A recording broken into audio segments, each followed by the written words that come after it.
Alright, I just got back from Walmart. I picked up a few groceries. I love those sweet and sour chicken dinners, so I got 3 of those.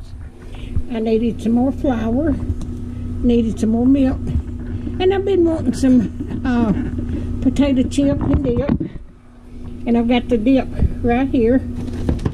I am going to make a salad. And I've got some lettuce. And I've got some black olives to go with it.